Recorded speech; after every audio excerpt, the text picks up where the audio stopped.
အားလုံးပဲမင်္ဂလာပါရှင်ဒီနေ့တော့ရုံးမနီတီလေးနဲ့ကြောက်လေးနဲ့ကိုမကြီးတိမှတ်လေးလောင်းပြီးရုပ်တိဆက်ဆက်ကလေးနဲ့ချင်းရင်းလေးချက်စားပထားလေးကိုအားလုံးလာပြီးမျှဝေပေးခြင်းဖြစ်ပါတယ်ရှင် channel လေးကိုလည်း like and subscribe လေးနှိပ်သွားပေးပါအောင်ရှင်အရင်ဆုံးကြောက်လေးတွေပြုတ်ပါမယ်ကြောက်လေးပြုတ်မှာဆိုတော့ကြောက်လေးတွေကွဲမသွားအောင်လို့စားလေးထည့်ပြီးတော့ပြုတ်ပေးလိုက်ပါမယ်ရှင်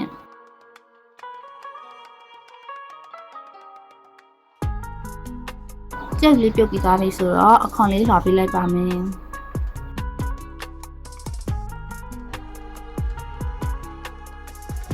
အခွန်လွှာပြီးသွားတဲ့ကြောက်လေးတွေကို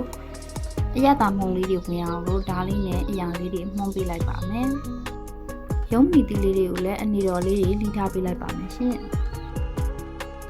ညှိုးတဲ့ထည့်ချက်ဖို့အတွက်လိုအပ်တဲ့သုံးဖြူနေလေးတွေလိထားပေးလိုက်ပါမယ်ရှင်ကဲခုဆိုလို့ရှိရင်တော့ဟင်းချက်ဖို့အတွက်ပါဝင်ပစ္စည်းတွေအကုန်ရပါပြီ။သက်တံဖြူနေလက်လိပြီးသွားရင်မြုပ်တီးလေးကိုတော့အတောင်လိုက်ကလေးပဲထည့်ပါမယ်။မြကြီးတိမက်လေးကိုလည်းအသေးရေစိမ်ထားပေးပါရရှင်။ကဲဒါဆိုလို့ရှိရင်အစင်းဖြစ်ပြီဆိုတော့ဆက်ချက်လိုက်ရအောင်။ဒီပိုင်းနဲ့ကိုစီလေးရင်ထည့်ပေးပါမယ်။စီလေးနည်းနည်းဆူလာပြီဆိုရင်တော့နန်းမောင်လေးထည့်ပါမယ်။ပြီးရင်တော့အတင်းမိကြတဲ့သက်တံဖြူနေလေးတွေထည့်ပေးပါမယ်။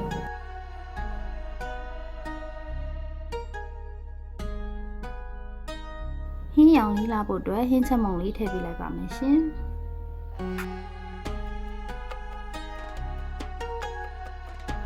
မြုပ်သီးစိမ်းလေးတွေကိုထည့်ပြီးတော့နည်းနည်းလေးအစိမ့်နံလေးပျောက်သွားသည့်အထိပေါ့နော်။စီးတက်ပေးလိုက်ပါမယ်။ပြီးရင်တော့အစင်းလေးပြုတ်ပြီးတော့ဓာတ်လေးနဲ့အရာပေးထားတဲ့ကြုတ်လေးတွေကိုလည်းထည့်ပေးလိုက်ပါမယ်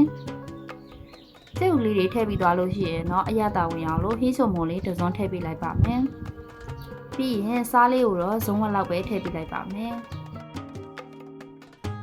အကောင်လုံးထည့်ပြီးသွားလို့ရှိရင်တော့ကြောက်လေးတွေကိုအရသာလေးတွေဝင်ပြီးတော့အယောင်လေးပြောင်းပြီးအပေါ်ရန်လေးတွေမာလာသည့်အထိ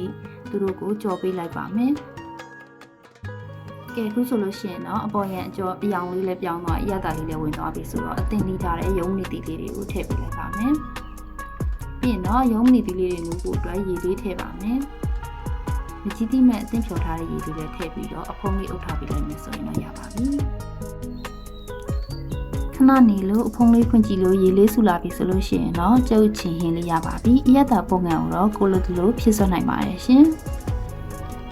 ဒီဟင်းချက်နီးလေးကမြန်ဆွန်လက်ကူတဲ့အရသာလည်းရှိရဲသဘောလည်းကျရဲဆိုလို့ရှိရင် channel လေးကို like and subscribe လေးနှိပ်သွားပြီးဖို့မမေ့ပါနဲ့အောင်ရှင်